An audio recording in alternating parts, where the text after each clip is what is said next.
Hey YouTube, this is Prometheus, guys, giving you more than the meta. So guys, I want to be talking about a unique defense I've been using for the last couple of years.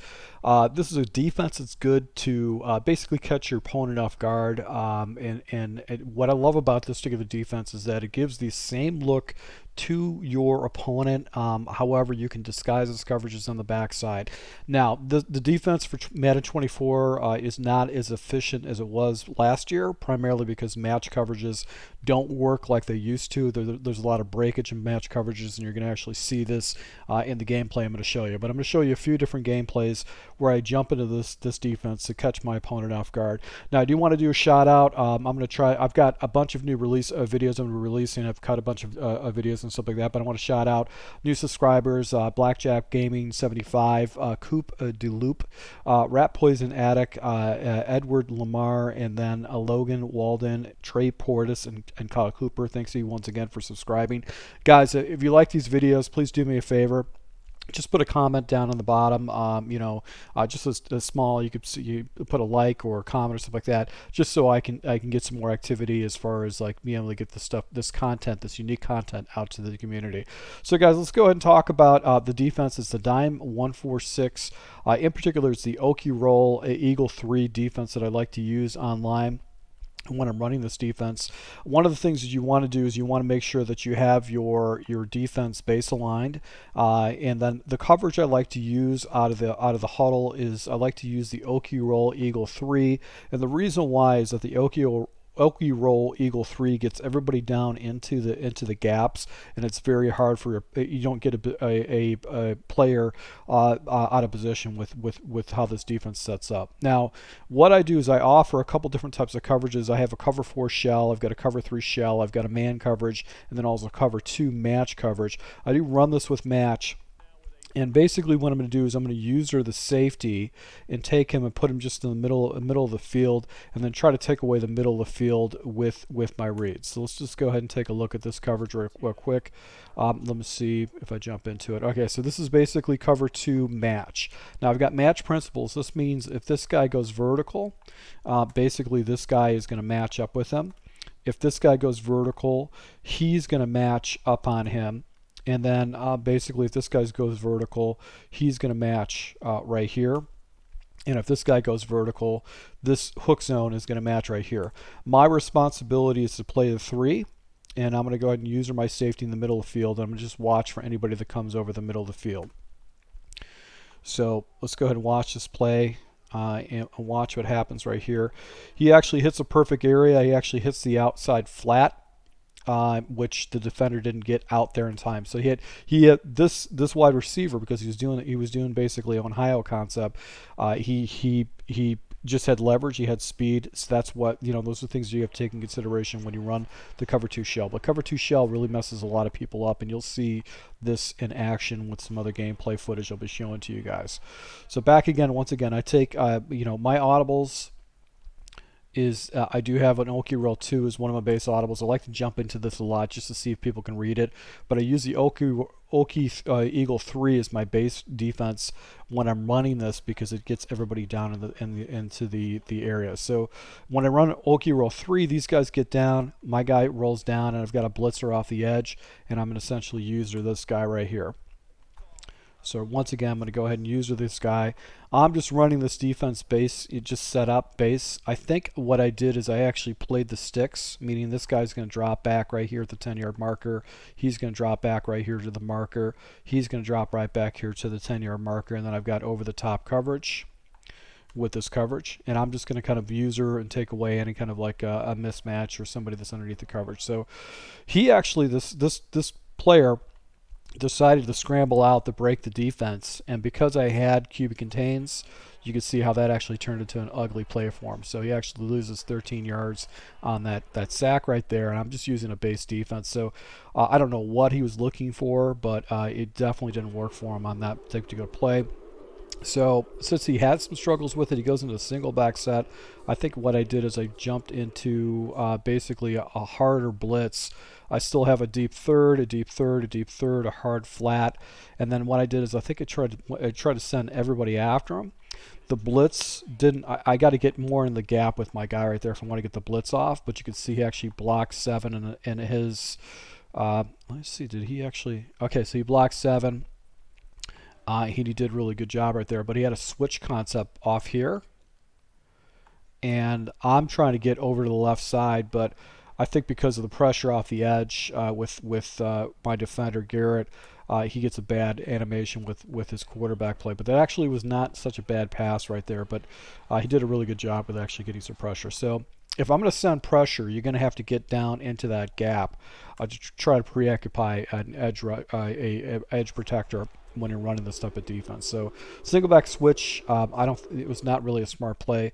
In a third and long, second and long type situation like that, you want to give yourself a little bit more time. And because he was up to the line of scrimmage, that was a situation where he's not going to essentially be able to get, he's not going to have a lot of time to get any kind of pressure. So he should be in a shotgun set. So right here, once again, I go into cover 2 with the anticipation this guy's going to get locked up. He's going to get locked up. He's going to get locked up. And basically, I've got this guy that's going to match up over here. And my responsibility is going to be the number 3.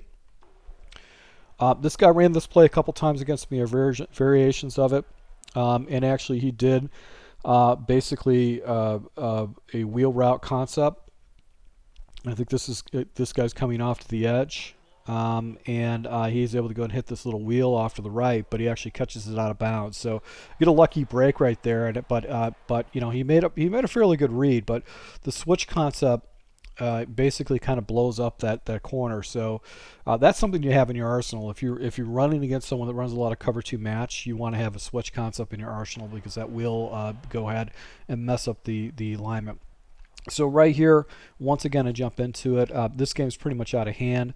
What I love about this particular defense is, once again, I can give my opponent the same type of a look, but now I switch into a cover 4 shell. And what I did is I played the sticks. So basically, in cover 4, I played the sticks. So this guy's going to come out and kind of play right here. He's going to float up to the middle. He's going to float up to the middle. And then the other guy's going to float right here. And then I've got basically 4 guys high with this coverages. So that's the way I run it. My responsibility, because I've got this deep quarter right here, is to kind of fake and then get back in my responsibility, because obviously that's a seam that he actually can hit if he's paying attention to it. So see the assignments right here. Watch how the guys all float up. They all float up. They're playing the sticks.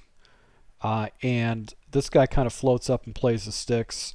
The running back underneath is playing. He got this guy floating up right here.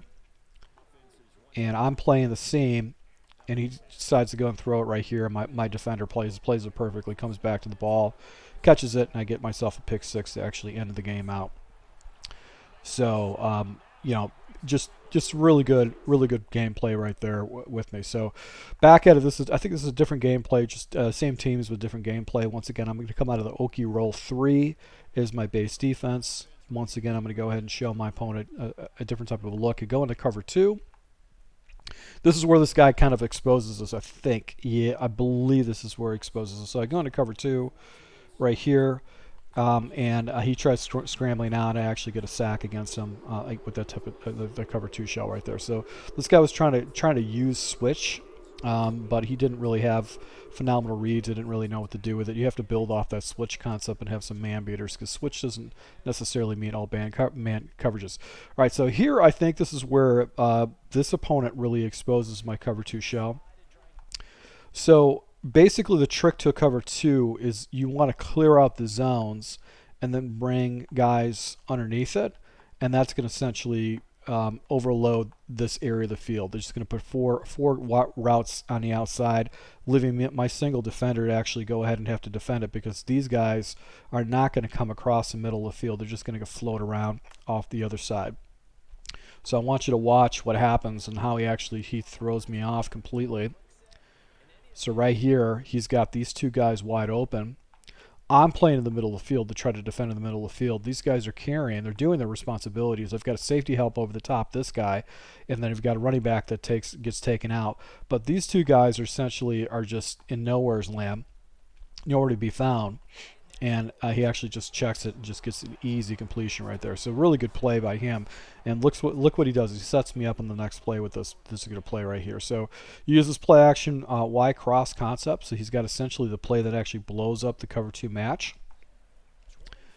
So you want to have that in your arsenal as far as your schemes. If you run into someone that runs a lot of cover 2 smashes, is do 2 verticals and have a drag and a crosser underneath those verticals. You'll be able to do this. So I actually jump into cover 3 Okie roll as my base defense, and now I think I jump into which is going to be cover 3 shell. All right, so here's the problem. You see these guys are seam flats.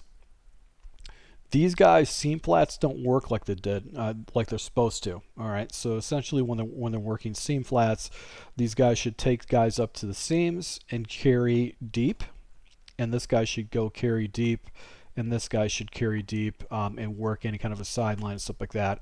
I went ahead and basically got my guys right here, and I think what I did is I did sticks, which means that these guys should come out to the sticks, and then I should have over the top help with the coverages. That's what should happen with this particular play. But he actually ran the right defense against me. This guy's playing sticks, he's playing sticks, he's playing sticks, he's playing sticks. So I'm taking away any underneath stuff. But he's got this crossing route that's going to get open. And then he's got this one route that gets way over my safety because this guy actually carries. So watch the play as it carries out. I'm taking away this route right here. But this crosser and this deep third don't play their route correctly. Look what happens. He throws, this guy breaks off to go and chase that crossing route, leaving this guy wide open. These guys bracket right here, but this route is just completely naked over the top. He makes a perfect read, throws it right over my coverage perfectly, and actually gets a touchdown. So this defense is not perfect, but it does catch people off guard because they're not used to seeing this type of coverage when they're playing the game. So it is something you can blend into this game. So once again, guys, I really appreciate your support. If you like these type of videos and breakdowns, just go ahead and put FTA down in the notes, which is for the algorithm. So I really appreciate any kind of feedback you can give. So once again, thank you for your support. Until next time.